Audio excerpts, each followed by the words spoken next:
요즘 저를 종북들은 친일이라고 합니다.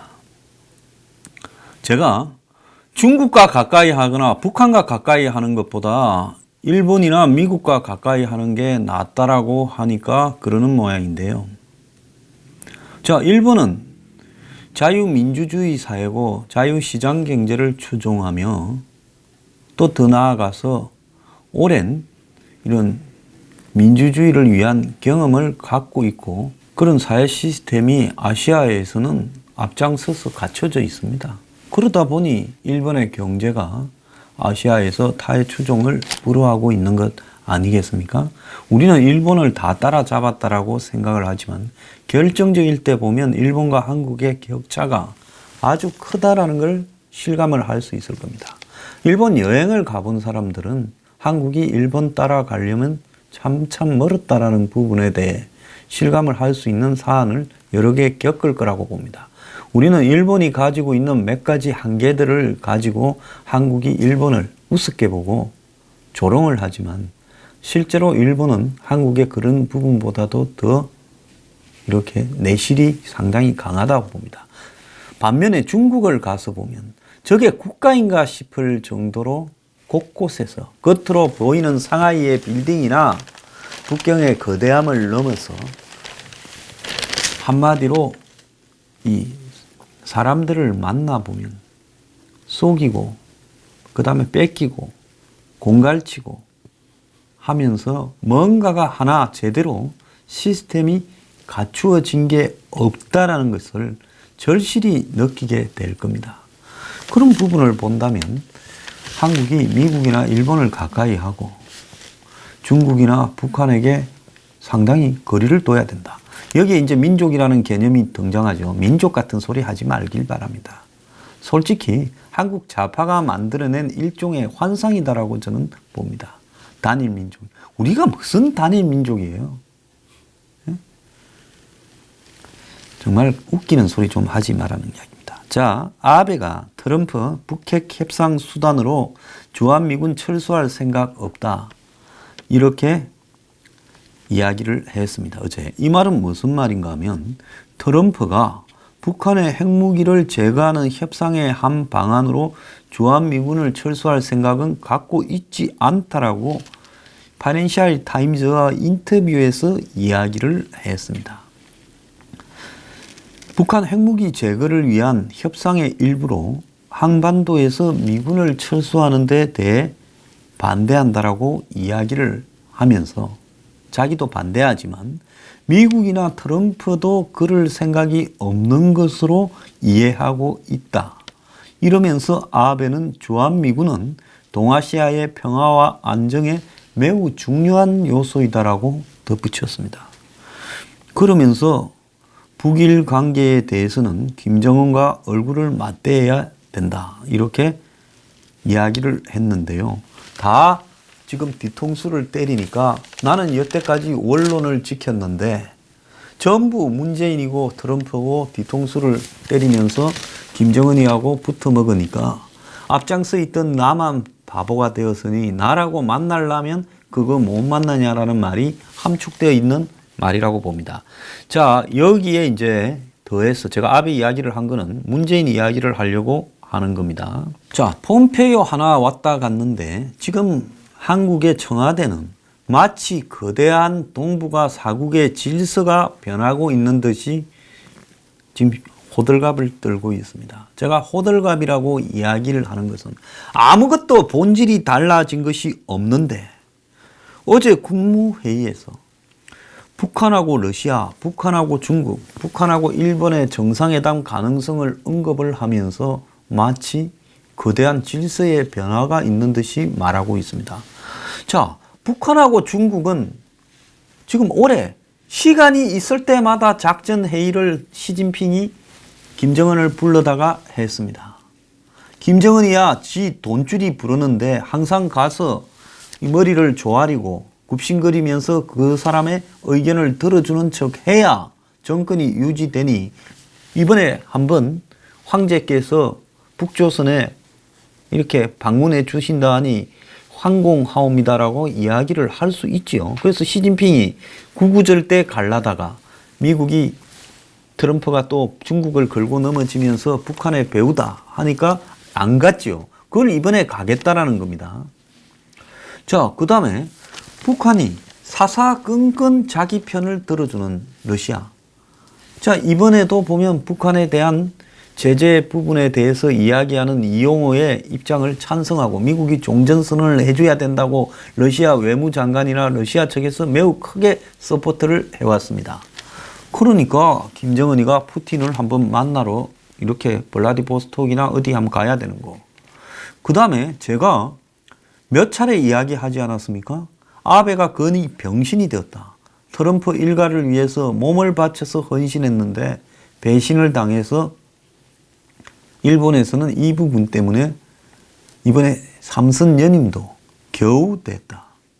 그래서 아베가 내가만 이렇게 못하는 바보냐. 나도 하려면 할 수 있다고 북한하고 북일회담을 하고 김정은이를 만나는 부분을 가동시켰다.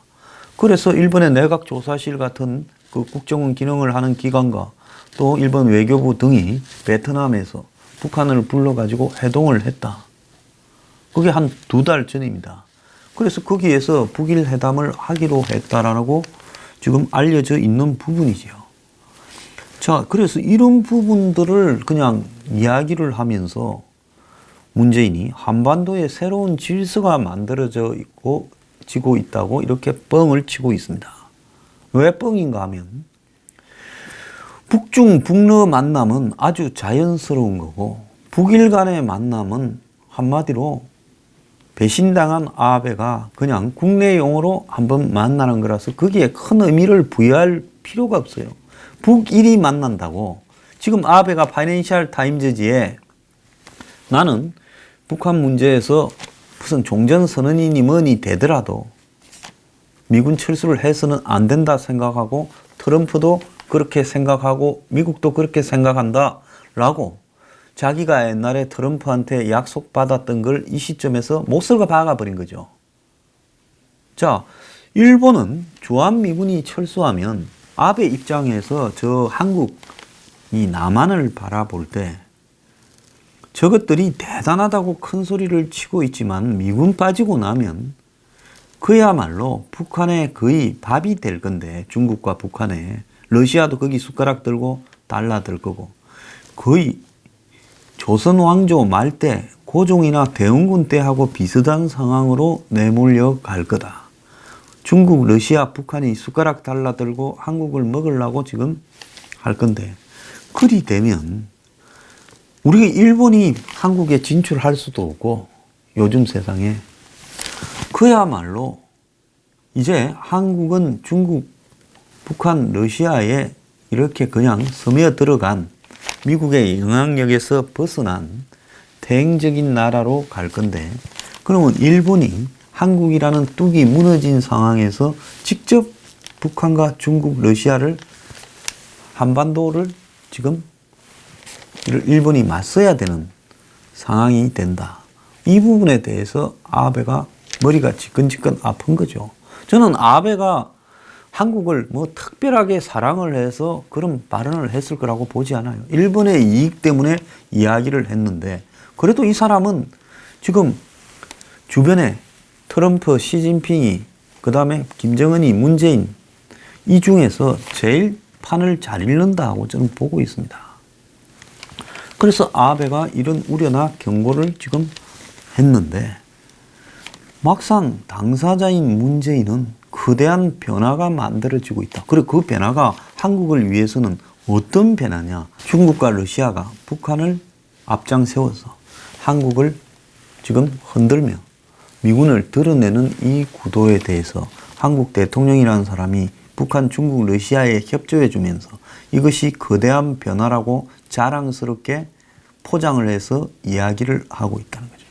그러면 이 문재인이라는 사람은 도대체 지금 이런 부분에 흥분을 한다면 편의 개념으로 보면 미국과 일본과의 편에 서 있느냐, 자유진영의 편에 서 있느냐, 아니면 북한이나 러시아, 중국 이 편의 특징은 뭡니까? 독재국가라는 거죠. 독재국가의 편에 서 있느냐라고 봤을 때 독재 국가의 편에 서서 한마디로 좋은 변화가 동북아 사국 간에 이루어지고 있다. 지금 그렇게 말을 한 겁니다. 그래서 뭐라 하는가 하면 바야흐로 한반도에 새로운 질서가 만들어지고 있다. 이 새로운 질서는 동북아의 새로운 질서로 이어질 것이다. 자, 여기 새로운 질서에서 한번 봅시다. 중국하고 러시아가 뭐 변합니까? 김정은이 만난다고요? 아니죠. 거기 중국과 러시아 입장에서 봤을 때는 김정은이는 그냥 장기판의 말에 불과하지요. 문재인도 말에 불과하고요. 그 둘은 안 변해요. 다만 자신들 주변 환경을 유리하게 만들려고 하는 수단으로 김정은이 문재인을 가지고 놀고 있지요. 그러면 북한이 변합니까? 북한이 핵을 없애고 정말로 친미국가로 변하고 자유민주국가가 될 가능성이 있어요? 그렇게 되려면 김정은이 죽어야 되는데요. 그러니까 북한이 변할 일이 없지요. 그러면 북중러가 변할 가능성이 없는데 새로운 질서가 만들어지고 있으면 변하는 데가 어딥니까? 남한이 변하지요.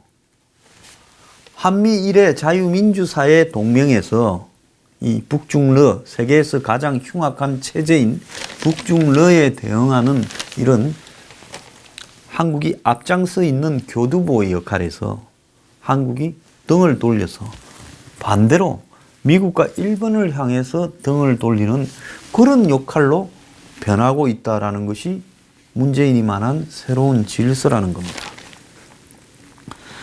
자, 그러면서 한반도의 새로운 질서는 동북아의 새로운 질서고 이것이 한반도의 비핵화와 항구적 평화 체제 구축에 필요한 과정이고 도움이 되는 과정이다라고 말했는데 이 말은 이렇게 중국, 러시아, 북한의 체제로 한국이 휩쓸려 들어가고 미국이나 일본의 영향력을 한국에서 드러내는 거. 지금 무슨 화해와 치유재단 뭐 문을 닫기로 했다든지 문 정권 들어서 일본을 대하는 태도를 한번 보십시오. 그러면서 또 일본하고 완전히 판을 안 깨는 이유는 북한이 일본에 뜯어먹어야 될 일제 36년 배상금이 지금 100억 달러부터 한 400, 500달러까지도 부르고 있습니다. 그런 상황 속에서 북한이 실컷 뜯어먹게 하기 위해서는 일본을 너무 판을 깨면 곤란하니까 지금 재협상을 하자. 무슨 이 위안부 문제 이런 이야기를 살짝 접어두고 그냥 화해와 치유의 재단은 문을 닫겠다고 통보하고 있는 거죠. 그러면서 지구상에서 마지막 남은 냉전 체제를 해체할 수 있도록 미국과 관련국들과 협력해 가는데 노력을 기울여야 되고 정치권과 국민들도 우리가 주도적인 역할을 할 수 있도록 힘을 모아달라. 죽어도 못 모으겠어요. 당신 혼자 하고 책임도 당신이 져야 되고 나중에 법적 책임도 반드시 져야 될 거다라는 걸 경고를 합니다. 아니 죽으러 가는 길에 혼자 가면 되지 왜 다 달고 가려고 그러냐고요. 이럴 줄 알았으면 뽑았겠어요? 안 뽑았지요. 아주 교묘하게 국민들을 속이고 대선에서도 교묘하게 예민한 부분을 빠져나간 다음에 당선이 되고 난 이후에 자기가 평소 가지고 있던 관념적인 친북 그리고 진공 관점들을 관철시키고 있는 것이 아닌가 하는 것이 제 생각이에요. 이것이 가짜 뉴스라고 이야기를 하면 이걸 가지고 언제든지 가짜 뉴스인가 아닌가에 대해서 문재인 대통령이라는 사람의 머릿속에 들어있는 생각과 지금 하고 있는 행각에 대한 토론을 제가 해볼 수 있다는 거예요. 정부에서 누가 나오든지 간에. 그래서 그렇게 해서 그걸 토론을 해서 결론을 내리기 전에 서로 간의 관점이 다른 문제를 가짜 뉴스라고 말하지 말라는 겁니다. 좀 매우 우려스럽다라고 보고 있어요. 자, 어떤 근거도 없이 냉전 체제가 해체되고 있다고 한반도를 70년간 이렇게 덮어온 냉전 체제가 해체되어 오고 있다. 한반도의 새로운 질서가 동북아의 질서로 이렇게 새로운 질서로 변화할 것이다. 무슨 근거로 이런 말을 하고 있는지 저는 이해를 할 수가 없다는 겁니다. 89년, 90년에 갑자기 등장한 동구권의 해체 같은 그런 부분이 여기서도 이루어진다. 그때 동구권의 해체는 공산주의 국가들의 몰락으로 다가왔지만 이번에 동북아의 냉전의 해체는 남한, 대한민국의 몰락으로 다가갈 수 있다는 겁니다. 누구 때문에? 문재인 때문에. 냉전 질서의 해체, 새로운 동북아 질서, 웃기는 소리 하지 말한 거예요. 지금 갈수록 더 민주주의적인 부분에서 태형적으로 움직이면서 수구 독재적인 파시즘으로 가고 있는 나라가 어디입니까? 지구상에서. 딱 세 개예요. 중국, 러시아, 북한이요. 갈수록 더 심해지고 있어요. 자, 이런 나라들의 파시즘화가 일당 독재부터 시작을 해서 1인 독재가 더 강화되고 있는데 한국은 그들에게 비를 맞추면서 그들의 입장으로 다가가는 것을 냉전 체제의 해체라고 이야기를 하는 겁니다. 자, 냉전은 서로 대립하는 건데 내가 독재자들에게 항복을 함으로써 자유민주주의 체제를 가지고 저항함을 포기할 때 그것을 냉전 체제의 해체라고 본다면 볼 수도 있을 거예요. 왜? 싸우지 않으면 화해가 되는 거죠. 근데 그 화해는 잘못된 체제인 상대방을 이렇게 무너뜨려서 이 냉전 체제가 해체되는 게 아니라 내가 이 냉전을 가지고 온 상대방의 파시즘에 대해서 굴복하고 그들의 노예가 됨으로써 냉전을 해체할 수도 있는 거예요. 그건 뭐냐? 내가 그 집 구석에 포함되어서 들어가 버렸으니 냉전은 없어진 거죠. 그래서 이런 헛소리를 하고 있나라고 제가 한번 질문을 하고 싶어요. 북한이요, 이제 핵과 ICBM에 일정한 기술적 단계에 돌입했기 때문에 굳이 풍계리 같은 데서 실험할 필요도 없고 굳이 핵 연료를 영변에서 추출할 필요도 없고 ICBM 같은 경우에도 북한의 ICBM 기술이 갈수록 발달하고 있기 때문에 굳이 동창리에서 지금 엔진을 시험할 필요도 없다는 겁니다. 컴퓨터 시뮬레이션만으로도 얼마든지 가능하다는 겁니다. 그래서 이동 발사대를 가지고 아무 데서나 쏠 수 있는데 과거에 그 고정식 발사대가 무슨 의미가 있고 지금 북한의 엔진이 이 해가 다르게 몇 개월마다 전번에 보면 한 3개월마다 새로운 엔진을 등장시켜서 쏴댔잖아요. 그때 한참 쏠 때가 뭔가 하면 미국까지 날아갈 한 3, 4천 정도의 거리를 확보하기 위한 부분에 북한이 그럴 수 있다는 걸 미국에 보여줘야 미국이 겁을 먹지.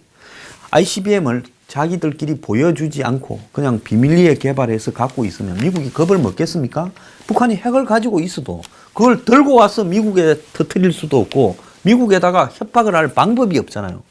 그럼 북한의 목적은 미국을 협상장으로 끌어내어서 한마디로 종전선언과 평화협정을 맺어가지고 주한미군을 드러내고 남쪽을 먹는 게 목적인데 미국이 협상에 안 나오니까 협상에 나오라고 싸댄 거죠. 그래서 ICBM 같은 경우 이제 거리가 확보됐기 때문에 정교성만 이렇게 해가는 부분에서 엄밀하게 하면 되지 더 쏠 필요도 없어졌다는 겁니다.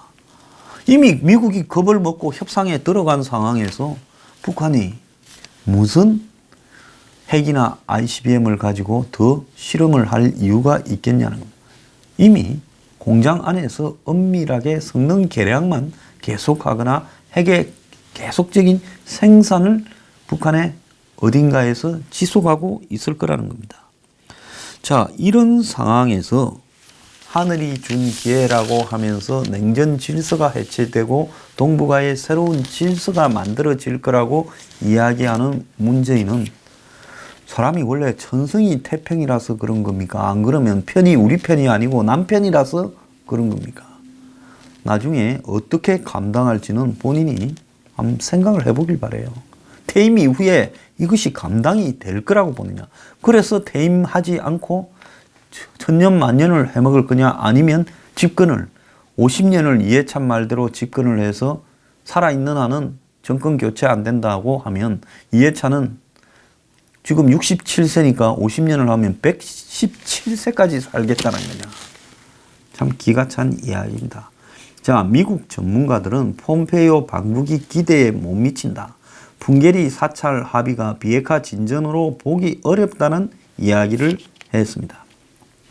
브루스 벡터 엔젤로 주립대 교수는 이번 사안에 구체적인 내용이 없다. 즉 폼페이오 방북에 구체적인 내용이 없다며 실망감을 피력했습니다.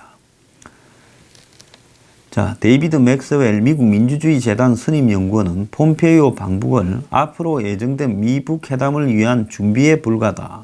이렇게 이야기를 하고 있고요. 자, 그러면서 3차 방북과는 달리 김정은을 만난 것은 성과라고 하겠지만 비핵화 조치와 관련한 확실한 세부 사안에 대해서 아무런 논의가 없다라는 의문이 남고 있다 했고, 헤리티지 재단의 브루스 클링너 선임 연구원은 CNN에 출연해서 북한과의 협상에 있어 현재 보이는 것 외에 뒤에서 이루어지는 진전은 없다라고 잘라 말했습니다. 지금 한국의 언론들 중에 상당수가 미국이 공개하지 않은 김정은과 맺은 대단한 합의가 있을 것이다. 그것이 이제 전격적으로 공개되면서 빅딜이 이루어질 거다. 그렇게 말을 하는데, 그런 언론들은 정부의 의용 언론이거나 아마 그렇게 말하는 전문가들은 친북이기 때문에 그렇게 말을 할 겁니다. 정작 미국 안에서는 지금 이번에 폼페이오의 북한에 갔다 와서 발표하는 태도가 매우 의아스럽다라고 이야기를 하고 있습니다. 클링너 선임 연구원은 북한과 진전을 이루었다는 폼페이오의 발언이 무엇을 의미하느냐는 질문에 미국 관리들로부터 북한과 마크의 어떤 돌파구나 진전이 없었다는 이야기를 들었다라고 말을 했습니다. 미국 같은 사회에서 비밀이 보장이 됩니까?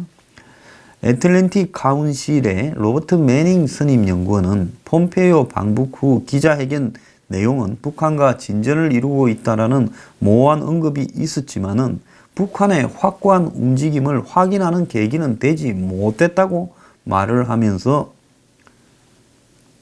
폼페이오가 김정은을 만나서 북한이 보유하고 있는 핵 프로그램에 대해 명확하게 어떻게 해결할 건지를 한번 따져 물을 거라고 기대했는데 그러지 못해서 실망했다라고 이야기를 하고 있고, 북한은 아직 핵 프로그램과 핵물질 시설에 대해 정확히 신고하려고 생각도 하지 않고 있고, 이런 정보 없이는 북한의 비핵화를 이루기가 어렵다면서 이제 폼페이오보다 비건의 역할이 더 중요한 거 아니냐라고 이야기를 하고, 북한 측과 실무 협상을 벌일 비건이 북한은 뭘 해야 되고 미국은 뭘 해야 될지 아주 디테일하게 협상에 들어가야 될 거다. 이렇게 말을 했고요.